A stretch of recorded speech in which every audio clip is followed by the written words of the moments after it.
Tuan Yang Dipertua dan ahli-ahli yang berhormat sekalian. Pembuka kalam, saya ingin merafak sembah penghargaan ke bawah Duli Yang Maha Mulia Al-Sultan Abdullah Riyatuddin Al-Mustafa Billah Shah Ibni Almarhum Sultan Haji Ahmad Shah Al-Mustain Billah atas segala jasa dan sumbangan beliau baginda sepanjang pemerintahan sebagai Yang di-Pertuan Agong ke-16.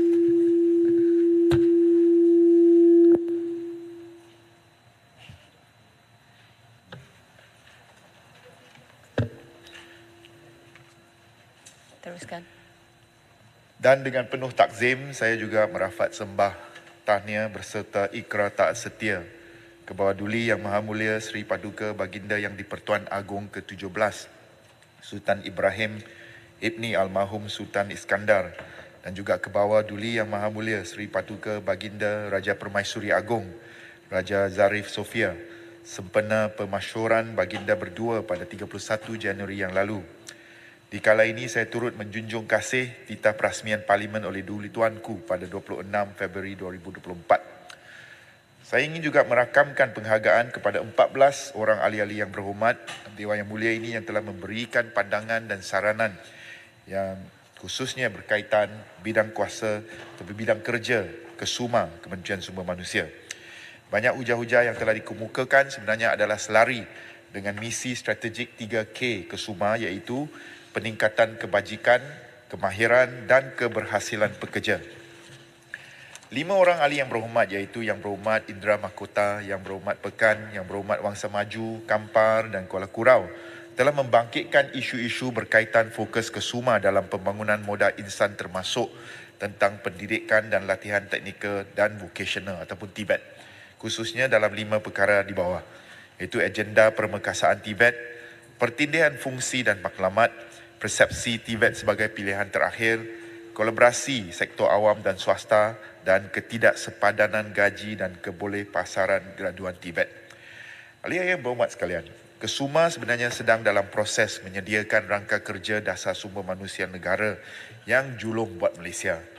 Antara objektif bagi merangka rangka kerja dasar ini adalah untuk mengenal pasti strategi bagi menangani pelbagai isu struktur yang terdapat dalam pembangunan sumber manusia dan pasaran buruh negara. Rangka kerja dasar sumber manusia negara 2024 sehingga 2030 ini merangkumi contohnya strategi mendukung hasrat kerajaan membangunkan tenaga mahir sebanyak 35% menjelang tahun 2030. Perancangan pembangunan modal insan yang holistik mengambil kira keperluan setiap golongan pekerja.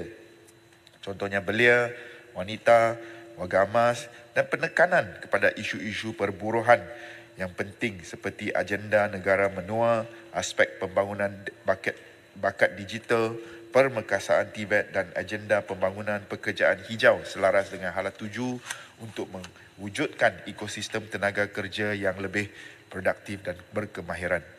Bagi memastikan pembangunan rangka kerja ini mengambil kira pandangan pihak berkepentingan, 3 sesi perbincangan kumpulan berfokus telah diadakan melibatkan pihak kerajaan, wakil kesatuan sekerja, majikan dan pemegang taruh industri. Selain itu, 1 sesi libat urus Town Hall rangka kerja dasar sumber manusia negara 2024 hingga 2030 bakal diadakan pada 18 Mac 2024 melibatkan penyertaan pakar ataupun individu dan kumpulan daripada kalangan bukan pegawai awam termasuk daripada organisasi antarabangsa, akademik, wakil kesatuan sekerja, persatuan pelajar, mahasiswa, persatuan majikan, civil society organisation dengan izin, CSO, pempengaruh ataupun dengan izin influencer dan penggiat industri. Tuan Yang Dipertua, berkaitan agenda memperkasarkan program pendidikan TVET, ini merupakan satu usaha berterusan yang memerlukan komitmen dan kerjasama semua pemegang taruh.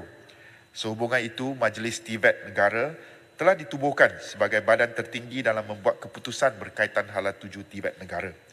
Majlis ini yang dipengerusikan oleh Yang Amat Berhormat Timbalan Perdana Menteri 1 dengan Kesuma sebagai Sekretariat juga memainkan peranan penyelarasan bagi 12 kementerian yang terlibat dalam TVET. Untuk makluman Dewan Yang Mulia ini juga, Majlis Tibet Negara juga bakal melancarkan Dasar Tibet Negara 2030 yang akan menjadi rujukan dalam memandu sistem pendidikan Tibet Malaysia.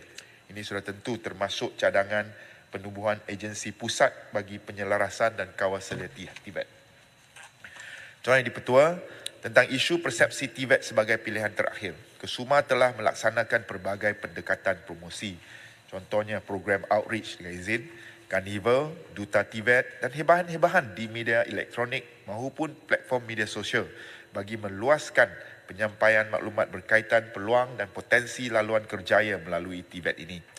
Kerjasama erat dengan syarikat-syarikat terkemuka juga dilaksanakan untuk menjenama semula institusi-institusi Tibet kita sebagai institusi latihan yang mendapat pengiktirafan daripada gergasi industri ataupun dengan izin industry giants.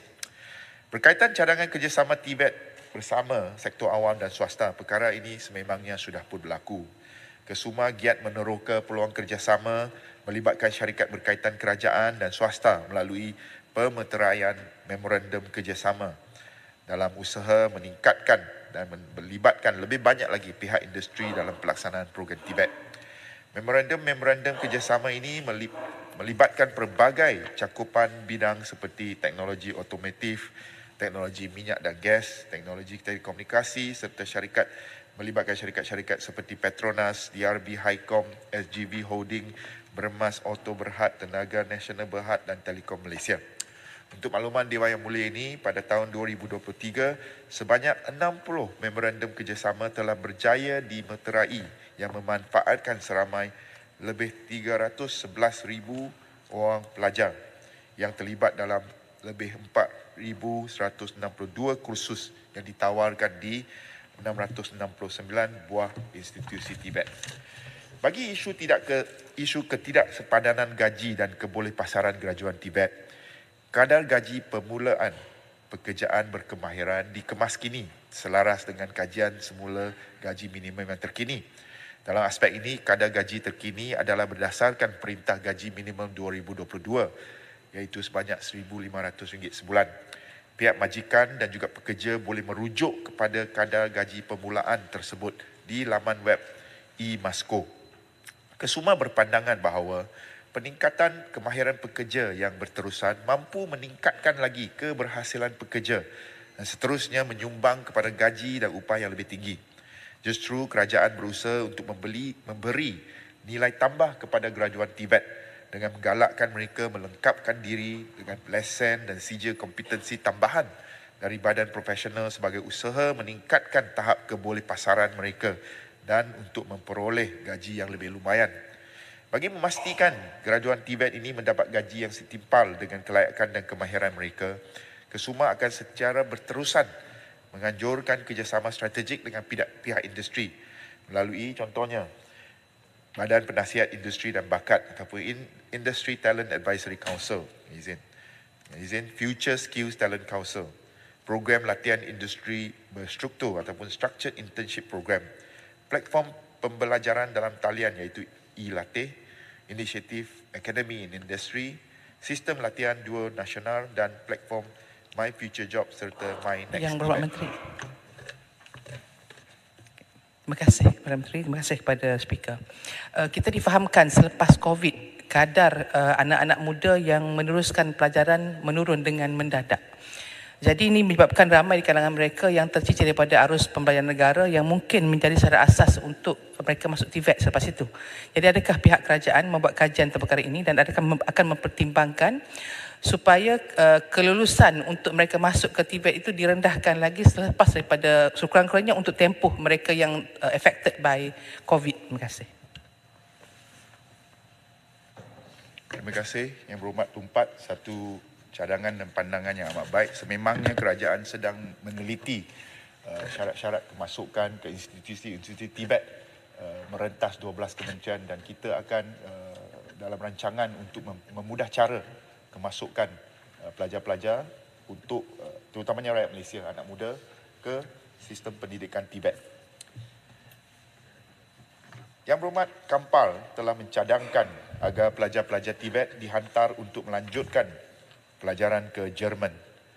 Untuk makluman ahli-ahli Dewan yang mulia ini, konsep dual vocational training yang dilaksanakan di Jerman sebenarnya turut diguna pakai di Malaysia melalui pelaksanaan sistem latihan dual nasional SLDN sejak tahun 2005. Kerjasama antara Malaysia dengan Jerman ini boleh diteroka dan ditambah baik dari masa ke semasa melalui pelbagai aktiviti yang melibatkan program-program latihan kemahiran berimpak tinggi seperti bidang peralihan tenaga, nadia bumi, EV, teknologi digital, termasuklah program ataupun aktiviti untuk menghantar pertukaran pelajar Malaysia ke negara Jerman. Selain daripada kerjasama dengan Jerman melalui pelaksanaan SLDN, KESUMA sebenarnya melalui Jabatan Tenaga Manusia turut menghantar pelajar TVET kita ke negara-negara seperti Jepun dan China. Baru-baru ini melalui kerjasama dengan kerajaan China, 1,000 beasiswa telah ditawarkan kepada pelajar-pelajar TVET Malaysia untuk mengikuti kursus di negara tersebut membabitkan bidang otomotif, kecerdasan buatan AI, keselamatan cyber dan bidang teknologi yang lain. Yang Berhormat Kuala Kurau telah mencadangkan agar diwujudkan TVET khusus untuk pendidikan orang asli. Untuk makluman Dewan Yang Mulia ini, pelbagai program TVET yang dilaksanakan dan ditawarkan di lebih 600 buah institusi latihan kemahiran awam ILKA sebenarnya terbuka kepada semua rakyat Malaysia termasuk pelajar orang asli. Justru tidak timbul di sini isu kebolehcapaian ataupun accessibility dengan izin untuk komuniti orang asli dalam pendidikan TVET. Namun, di bawah KESUMA, Institut Latihan Perindustrian Ipoh sebenarnya telah melaksanakan program khas untuk pelajar orang asli sejak tahun 2018. 3 orang ahli yang berhormat iaitu Larut, Kampar dan Bandar Kuching telah membangkitkan isu berkaitan kebajikan dan upah untuk pekerja e-hailing yang semakin berkurangan, penyertaan pekerja gig dalam TVET dan cadangan agar kajian dibuat untuk mewujudkan insurans jangka panjang bagi penjagaan warga emas. Berkaitan kebajikan dan upah untuk pekerja e-hailing, cabaran paling besar pada hari ini ialah mereka yang terlibat dalam ekonomi gig sebenarnya tidak ditakrif sebagai pekerja di bawah Akta Kerja 1955. Ini sekaligus menyebabkan kumpulan ini tidak dapat menikmati hak dan perlindungan undang-undang untuk takrifan pekerja tersebut mengikut pengertian Akta Kerja. Sehubungan itu, Yang Berhormat Perdana Menteri Datuk Seri Anwar Ibrahim semasa memberikan ucap tama di Kongres Ekonomi Bumi Putera 2024 pada 2 Mac yang lalu telah mengumumkan penubuhan sebuah suruhanjaya pekerja gig yang secara khususnya bertujuan untuk menangani isu-isu pekerja gig terutamanya berkaitan kebajikan, pertikaian kontrak dan kemajuan kerjaya untuk pekerja di sektor ini. Susulan pengumuman tersebut, KESUMA telah menubuhkan sebuah jawatan kuasa pelbagai kementerian dan pemegang taruh bagi merealisasikan suruhanjaya pekerja gig itu. Jawatan kuasa akan meneliti terma rujukan penubuhan suruhanjaya ini melibatkan aspek fungsi, perundangan, kewangan dan keanggotaan suruhanjaya. Melalui kerjasama dengan Universiti Melaya, sebuah laporan interim akan dibentangkan kepada Jemaah Menteri dalam tempoh masa 3 bulan. Berkaitan cadangan peningkatan kemahiran pekerja gig dalam pendidikan berasaskan TVET, ini adalah selari dengan misi strategik 3K yang saya sebut awal tadi. 3K untuk Kementerian Sumber Manusia iaitu kebajikan pekerja, kemahiran pekerja dan keberhasilan pekerja. Bagi menggalakkan pekerja gig menyertai program TVET, KESUMA menerusi Jabatan Tenaga Manusia telah memulakan program latihan yang fleksibel dan berbentuk jangka pendek bagi memenuhi keperluan ekonomi gig yang berasaskan pekerjaan kontrak dan freelance. Program TVET secara modular yang memfokus kepada set kemahiran yang spesifik telah mula dibangunkan dan ditawar oleh penyedia TVET sama ada di institusi TVET awam maupun swasta. Selain itu, KESUMA melalui Perkeso turut melaksanakan program Bina Kerjaya untuk membantu pekerja sektor tidak formal dalam pembangunan kerjaya mereka melalui pensijalan micro-credential contohnya ataupun pensijalan profesional dan kompetensi. Bagi tujuan tersebut, KESUMA menyediakan tanggungan bayaran latihan sehingga RM4,000 mengikut kategori persijalan dan allowance latihan berjumlah RM30 sehari kepada setiap peserta untuk tempoh maksimal 20 hari. KESUMA menyambut baik Cadangan Yang Berhormat Bandar Kuching agar dikaji dan dilaksanakan insurans jangka panjang bagi penjagaan warga emas. Sememangnya visi Kesuma adalah untuk memberikan perlindungan keselamatan sosial 24 jam dan menyeluruh kepada kumpulan pekerja khususnya dan rakyat Malaysia amnya. Namun, kita terpaksa mempertimbangkan pelbagai kekangan termasuk kos dan sudah tentu kos caruman setiap individu. Walau bagaimanapun, sukacita saya maklumkan bahawa Kesuma sedang membuat kajian dan penelitian untuk memperkenalkan skim perlindungan keselamatan sosial 24 jam dan juga untuk memperluaskan skim keselamatan sosial bagi penjagaan warga emas bagi menyokong agenda ekonomi ehsan Malaysia Madani.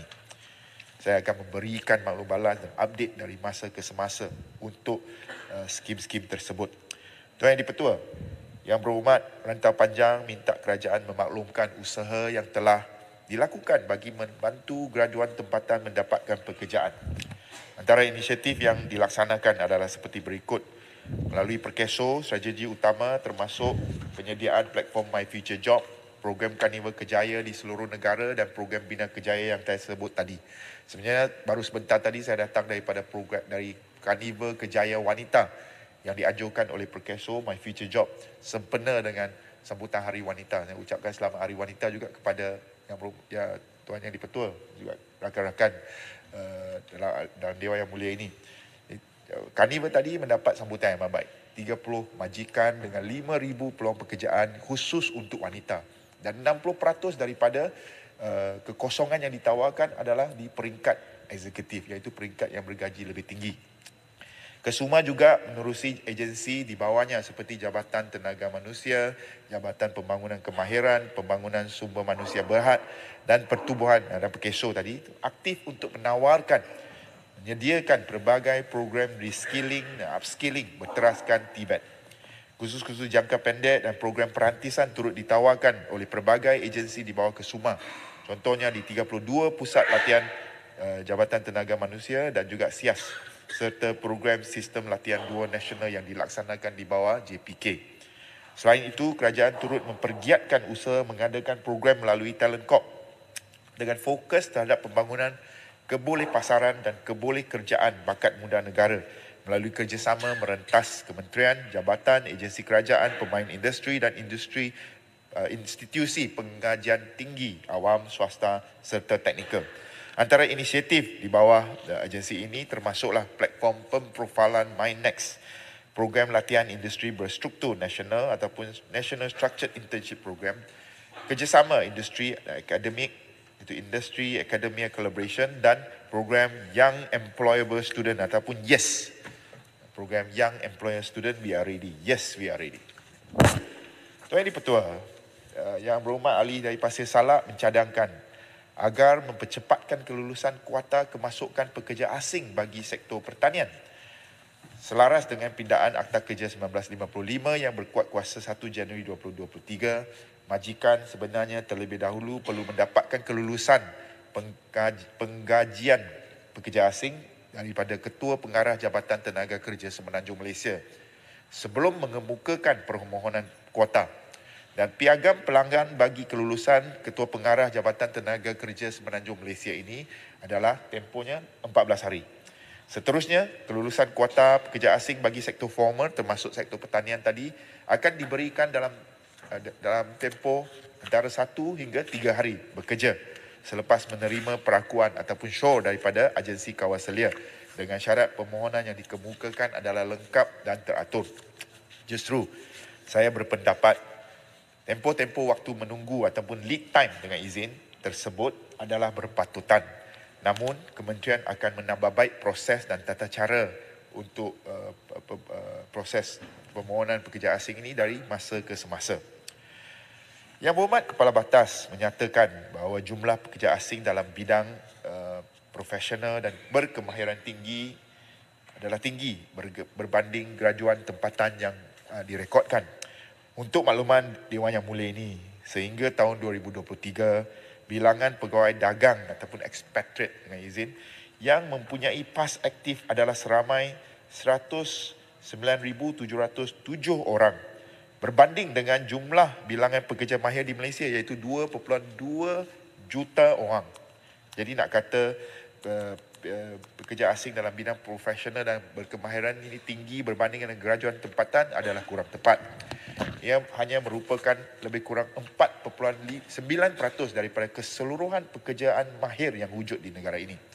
Berdasarkan kepada rekod platform ESD My Expat Talent Corp, bilangan pegawai dagang yang diluluskan PAS pekerjaan berkurangan sejak tahun 2019 daripada 62,352 orang ke 37,919 orang pada 2023. Manakala berdasarkan statistik Perkeso pula, jumlah graduan tempatan yang berjaya mendapat pekerjaan mulai 2001 sehingga 2023 seramai 295,989 orang dalam bidang profesional dan berkemahiran tinggi.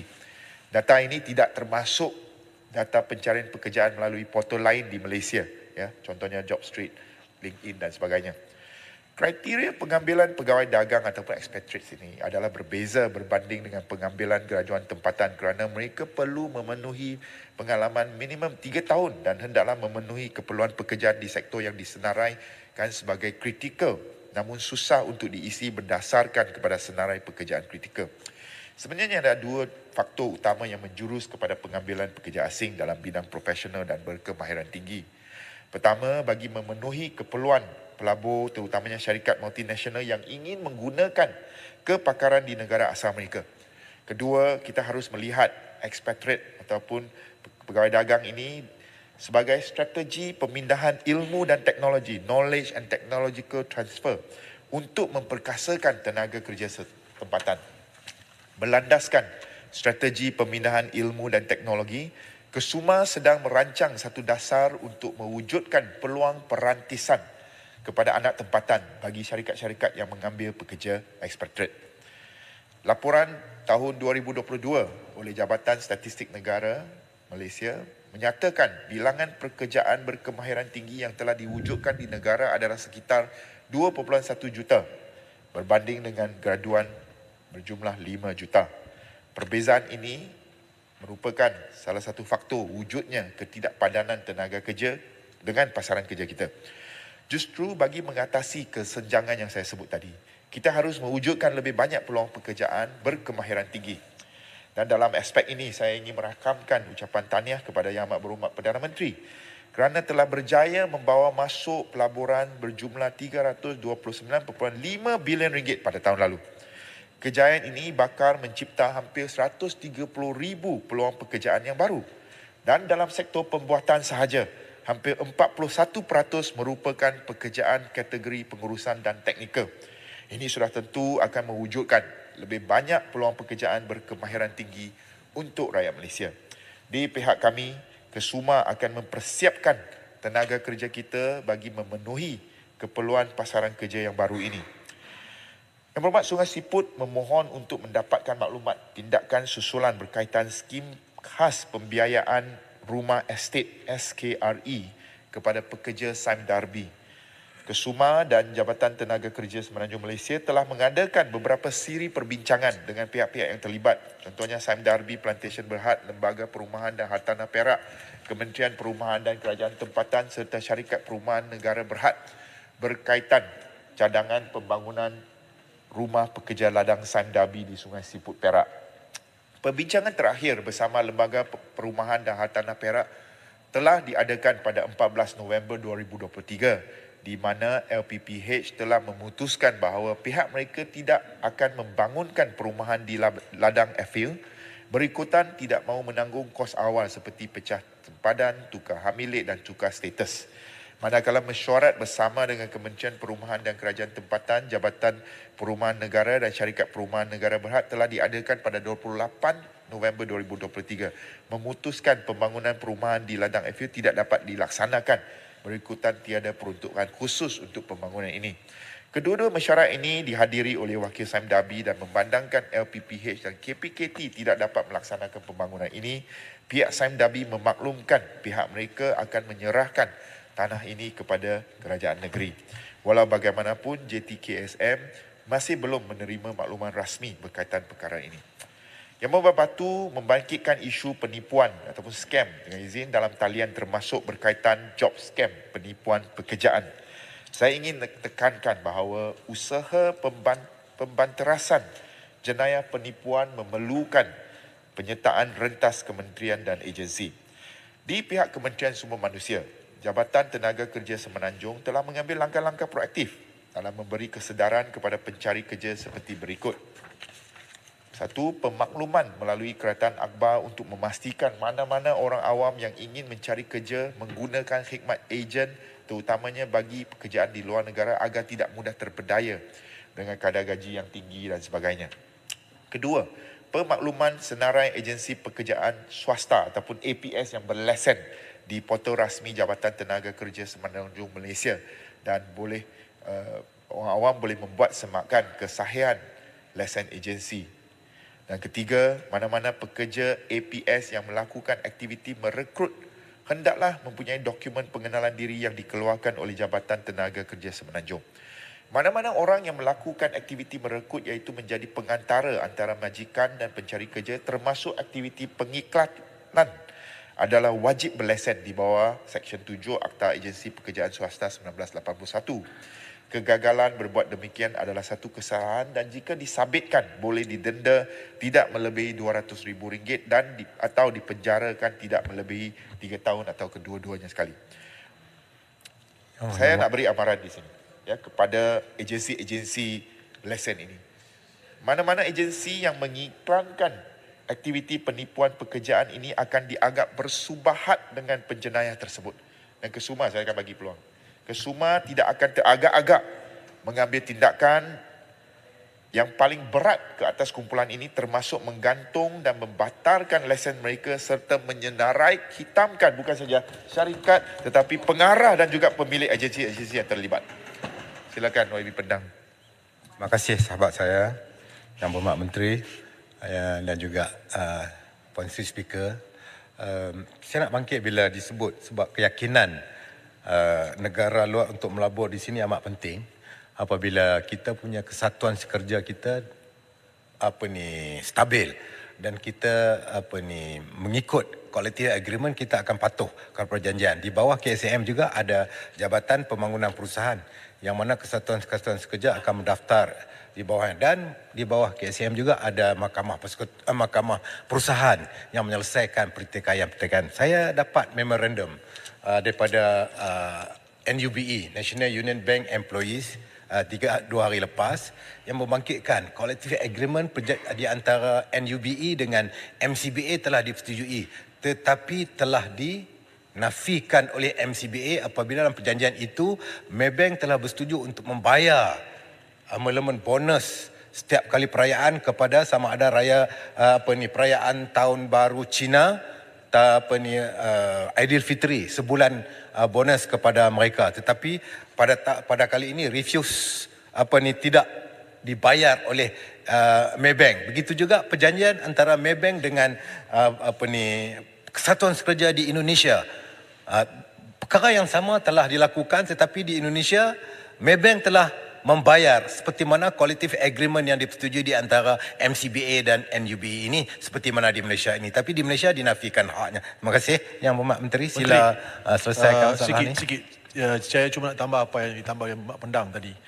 Kali ini saya menyokong juga apa yang diminta oleh Pendang. Pendang dan Julton bersama-sama. Saya tak perlu sokong yang ni. Ini saya bawa pasal you buatlah you punya kerja, saya buat punya kerja. Saya Pendang bulan puasa lah. Minta bersabar.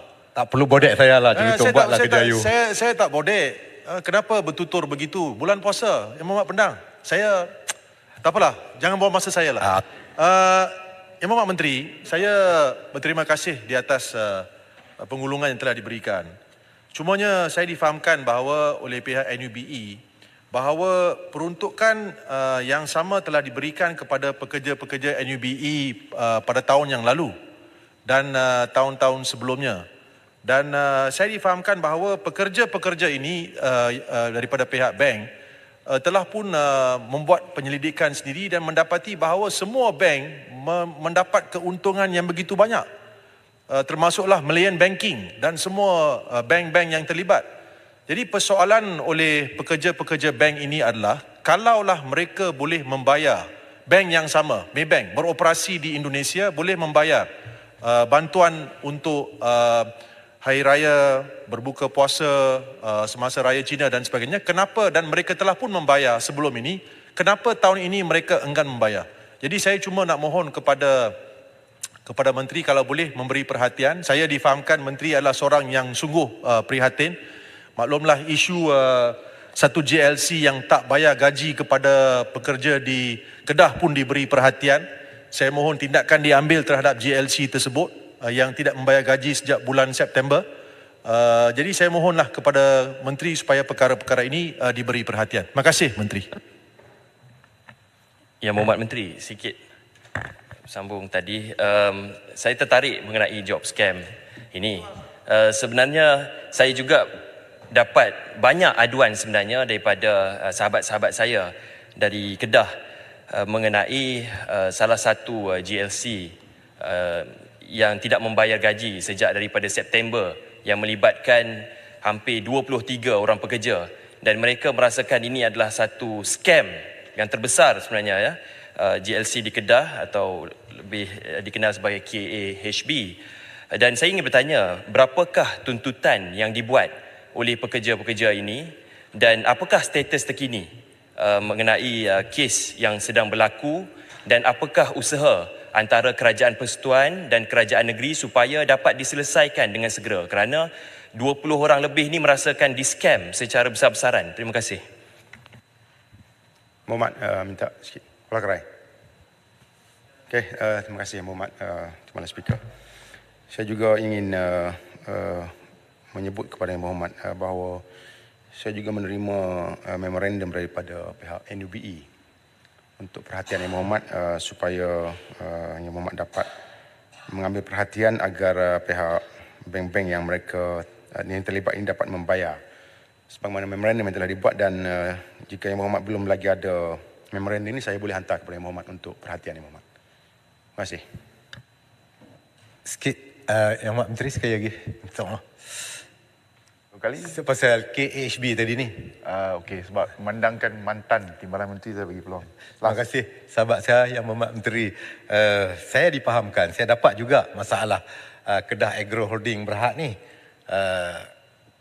Disebut bulan September tak bayar. Sebenarnya saya buat semakan dan saya akan dapat lagi terperinci daripada dokumen-dokumen ini, yang mana katanya bukan daripada September, daripada 2016 lagi, daripada zaman dahulu. Lepas tu dibayar sampai untuk dia panggil apa ni, yang backdated dia tak bayar. Dia bayar sejak yang baru saja. Jadi carry forward sehingga September tu yang tak bayar daripada 2016. Saya ingat minta penjelasan daripada Yang Berhormat Menteri supaya kita boleh dapat clarify benda ni, kita boleh dapat perinci supaya tidak berlakulah apa ni persepsi salah sangka seperti mana Jelutong dan juga Sungai Petani tadi. Boleh mengelirukan Dewan tu. Terima kasih Tuan Yang di-Pertua, dan juga terima kasih kepada 4 orang ahli yang berhormat, Pendang, Jelutong, Sungai Petani dan Kuala Kerai. Hujung-hujung ucapan pengurungan saya baru dia naik sikit. Saya ada 2 isu di sini. Satu ialah isu tentang NUBE. Dan untuk makluman, dan 2 isu ini berkaitan sebab ia berkaitan dengan hak pekerja. Saya dah nyatakan pendirian saya dari awal saya diberi amanah di Kesuma ini bahawa pekerja adalah berhak ke atas gaji mereka. Terutamanya kalau kita ikut Seksyen 19 contohnya dalam Akta Kerja dan sebagainya. So pekerja dah ada hak kepada gaji mereka, jadi tidak harus dinafikan hak-hak tersebut. Dalam isu NUBE, sebenarnya mereka mempunyai collective agreement bersama dengan pihak majikan. Dan untuk saya, pendirian saya ialah majikan harus menjaga kebajikan pekerja. Dan dalam aspek ini, dalam kes ini, Jabatan Perhubungan Perusahaan sebenarnya telah pun memanggil mesyuarat reconciliatory meeting yang sebenarnya mesyuarat pertama 19 hari bulan Februari tetapi ditangguhkan, dan mesyuarat seterusnya akan diadakan pada minggu depan. Jadi saya berharap isu pertikaian antara NUBE dengan juga MCBA ini dapat diselesaikan secara berhemah, ya, dengan mengangkat martabat pekerja dalam mesyuarat reconciliatory meeting nanti. Itu new. Keduanya tentang isu gaji ataupun gaji yang tertunggak oleh Kedah Agro. Saya dah pun memberikan kenyataan semalam bahawa kita nakkan supaya isu ini diselesaikan secara berhemah. Ya tak kira lah saya tunggakkan dia dari dulu ke apa. Laporan yang kita terima ialah tunggakan dari bulan September belum dibayar. Untuk saya, gaji perlu dibayar. Ya, tak boleh tunggak lama-lama. Jangan kata 6 bulan. Ini dah dari September. Lebih 7 hari pun dia sebenarnya dah melanggar akta. Jadi saya nak minta supaya kita dah bagi notis kepada majikan iaitu pihak Kedah Agro, dan Kedah Agro juga telah berjanji untuk meminta bantuan kerajaan negeri menyelesaikan isu tunggakan gaji. Itu saya ucapkan terima kasih mereka. Semalam sepatutnya mereka berjumpa, dan apabila maklum baras yang diberikan ialah supaya diberikan beberapa hari lagi sehingga 17 hari bulan Mac, maka saya kata okey, because tujuan kita ialah untuk menyelesaikan masalah. Kita jangan menafikan hak pekerja ke atas gaji mereka. Jadi kita berikan masa sehingga 17 Mac untuk kerajaan negeri berbincang dengan Kedah Agro, melihat kepada penyelesaian secara tuntas isu ini. Jadi itulah mungkin sedikit update ataupun maklum balas status terkini kes Kedah Agro. Cukup dah.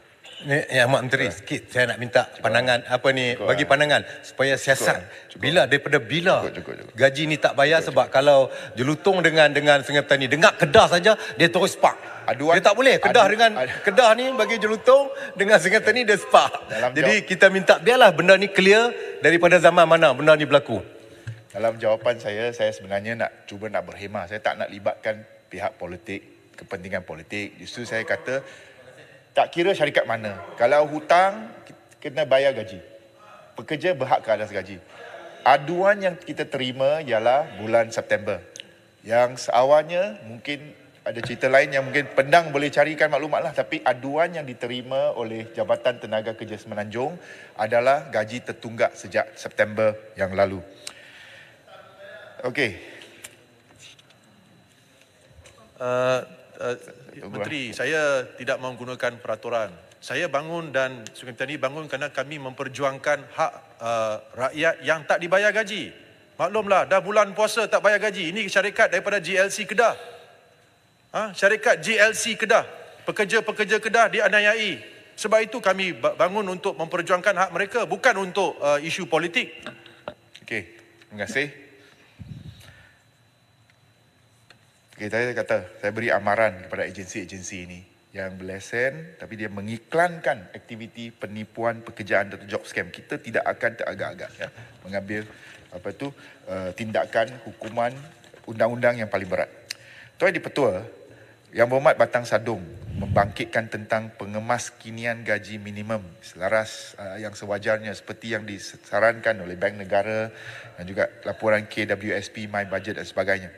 Untuk makluman Dewan Yang Mulia ini, pada tahun ini berpandukan Akta Majlis Perundingan Gaji Negara 2011, kadar gaji minimum akan dirujuk dan dikaji semula. Kita sudah tentu akan mengambil kira pandangan semua pihak, termasuk pihak pekerja, majikan, serta menjadikan rujukan laporan-laporan sosioekonomi seperti laporan Bank Negara yang telah dijatakan oleh Yang Berhormat Batang Sadong.